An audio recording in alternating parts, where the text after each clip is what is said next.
گا جب میں طواف کعبہ دکھائیں گے وہ اپنا جلوہ نبی کا دیدار میں کروں گا کبھی ادھر سے کبھی ادھر سے.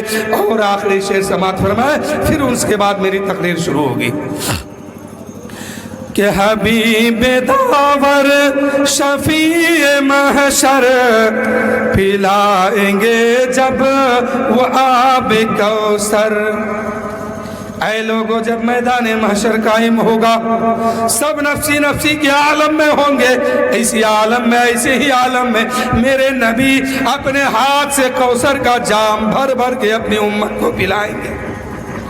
ہم لوگ کل روز محشر میں اپنے نبی کے ہاتھ سے جام کوثر پئیں گے. شاعر کہتے ہیں کہ حبیب داور شفیع محشر پلائیں گے جب وہ آب کوثر نبی کے ہاتھوں سے جام لوں گا کبھی ادھر سے کبھی ادھر سے. درود شریف پڑھیے. اللہم صلی علی سیدنا شفیعنا حبیبنا مولانا محمد معدن الجود والکرم بارک وسلم صلو علیہ الصلوۃ والسلام علیک یا رسول اللہ صلی اللہ تعالی علیہ وسلم. اللہ تعالیٰ قرآن مقدس میں ارشاد فرمایا یا ایھا الذین آمنوا استعینوا بالصبر والصلاۃ ان اللہ مع الصابرین. اے لوگو نماز اور صبر سے مدد مانگو بے شک اللہ صابروں کے ساتھ ہے. اب امام حسین رضی اللہ تعالیٰ عنہ کربلا کے میدان میں ہے. 10ویں محرم کا دن ہے. 10ویں محرم کا سورج طلوع ہوا ہے. کربلا کا جنگ شروع ہو گیا ہے. عمر بن سعد نے امام حسین کے طرف پہلا تیر چھوڑا ہے اور کہا کہ لوگوں گواہی دینا کہ حسین کے طرف سب سے پہلا تیر عمر بن سعد نے پھینکا ہے. اے میرے دوستو عمر بن سعد کون ہے؟ سعد بن وقاص کا بیٹا ہے. اور یہ سعد بن وقاص کون ہے؟ ایک صحابی رسول ہے. اپنی جان کو نبی کے قدموں میں قربان کرنے والا ہے. اسی سعد بن وقاص کا بیٹا کربلا کے میدان میں سب سے پہلا تیر میرے امام کے طرف چھوڑا ہے اور کہا ہے اے لوگوں گواہی دینا یزید کے سامنے جا کے کہنا کہ سب سے پہلا تیر حسین کے طرف عمر بن سعد نے پھینکا ہے. تو یہ ضروری نہیں ہے کہ اگر باپ جنتی ہو تو بیٹا بھی جنتی بنے. کوئی ضروری نہیں ہے. بیٹا ہے جہنمی. عمر جو ہے وہ جہنمی ہے اور جہنمی لشکروں میں کھڑا ہے اور حسین کے طرف پہلا تیر چھوڑا ہے اور کہا ہے کہ گواہی دینا. اسی عمر کا باپ احد کے میدان میں رسول پاک پر آنے والے ہر تیر کو اپنے سینے سے روکا کرتے تھے. ذرا باپ کی تقدیر کو دیکھو اور بیٹے کی بھی تقدیر کو دیکھو. بیٹا ہے کہ نواز رسول پر پہلا تیر چھوڑتا ہے پہلا تیر پھینکتا ہے.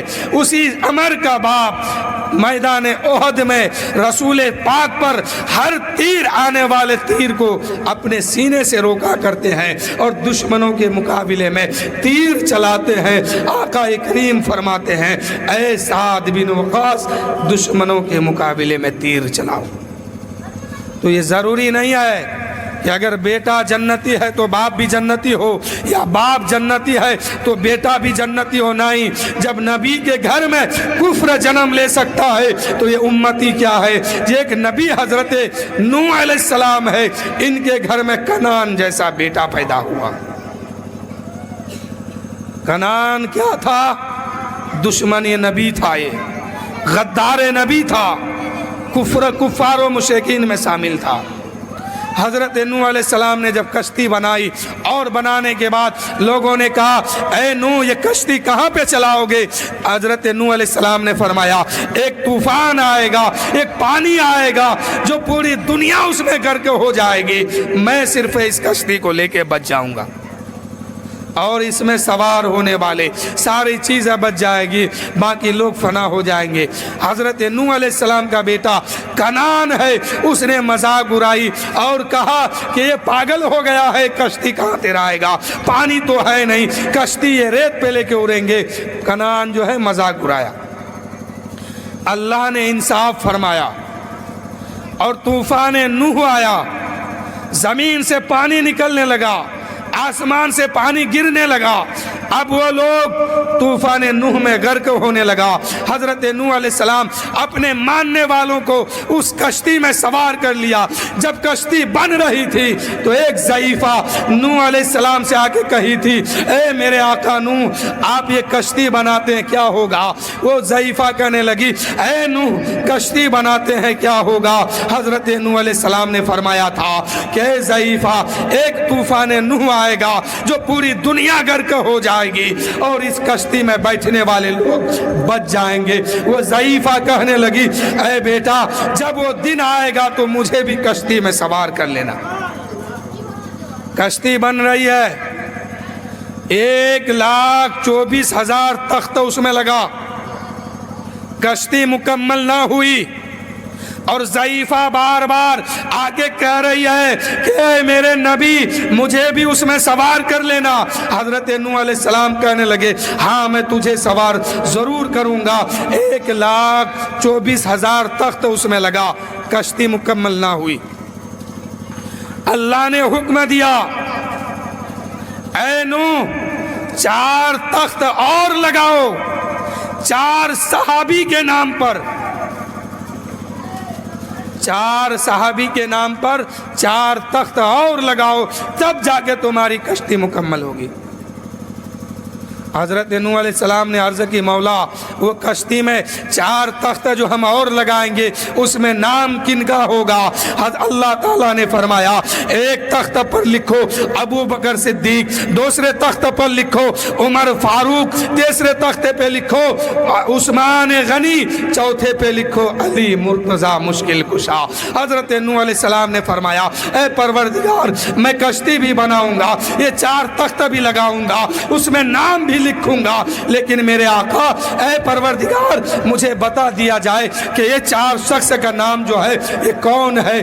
اللہ نے فرمایا، یہ 4 شخص وہ ہے کہ تمہارے بعد میں ایک نبی بھیجوں گا جس کے بعد کوئی نبی نہیں ہوگا، وہ نبی آخر الزماں ہوں گے، ان کے بعد کوئی اور نبی نہیں ہوگا۔ اس نبی کو، اس نبی کی امت میں 4 شخص کو ایسے بھیجوں گا جو میرے محبوب کا خلیفہ ہوگا۔ خلیفہ اول ابو بکر صدیق ہوں گے، خلیفہ دوم عمر فاروق ہوں گے، خلیفہ سوم عثمان غنی ہوں گے، اور چوتھے نمبر پر حضرت علی مشکل کشا ہوں گے۔ اللہ نے فرمایا ان 4 خلیفوں کا نام اس تختی پہ لگا لو، تمہاری کشتی تیار ہو جائے گی۔ سبحان اللہ سبحان اللہ۔ حضرت نوح علیہ السلام 4 تخت لیا، چاروں پہ نام لکھا، پھر اس کشتی میں سور لگایا۔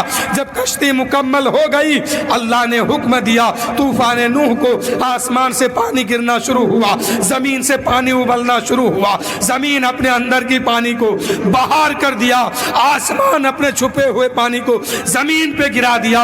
اب دنیا غرق ہو رہی ہے، لوگوں کے گھر ڈوب رہے ہیں، مکان ڈوب رہے ہیں، کفار و مشرکین جو ہے اپنے چھتوں پہ چڑھ جاتے ہیں۔ اس وقت حضرت نوح علیہ السلام اپنے بیٹے کنعان سے کہتے ہیں، اے بیٹا اب بھی توبہ کر لو، اب بھی تمہارے پاس وقت ہے، اب بھی ایمان لے کے آؤ اور کلمہ میرا پڑھ لو، مسلمان بن جاؤ، تجھے بچا لیا جائے گا، طوفان نوح میں تم غرق نہیں ہوگے۔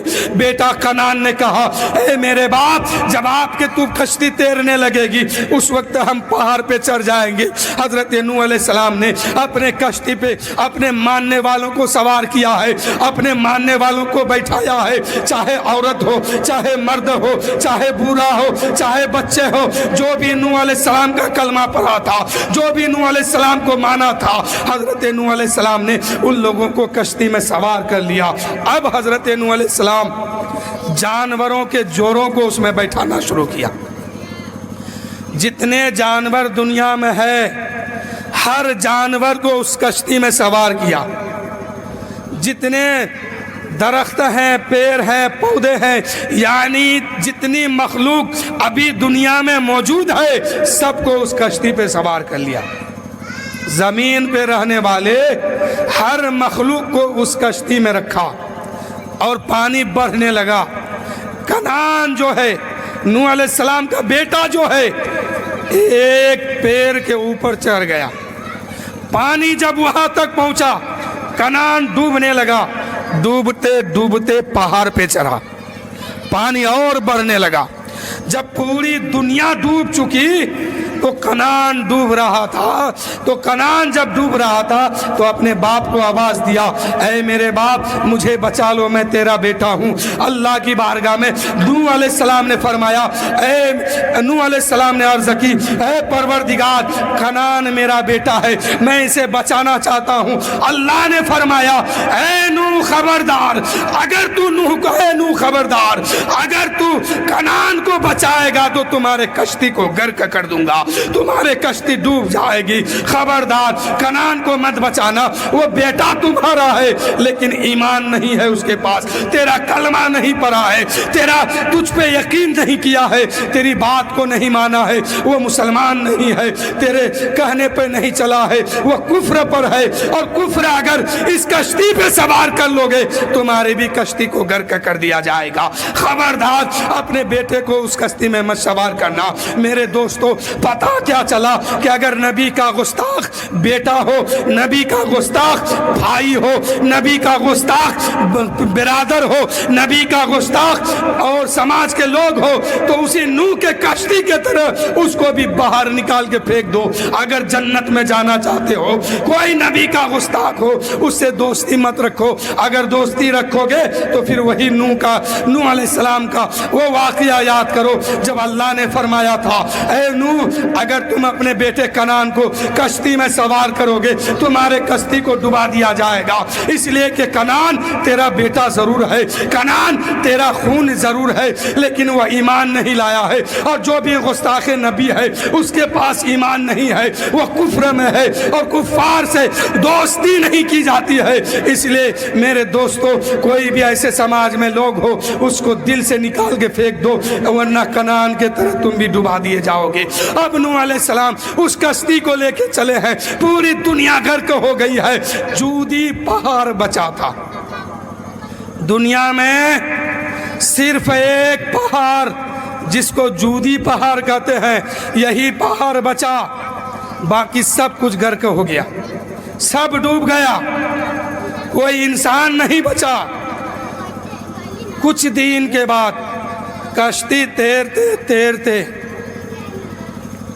جودی پہاڑ پہ جا کے لگا۔ جودی پہاڑ پہ ایک کشتی پہنچی تو تمام لوگ جو ہے اس کشتی سے باہر آتے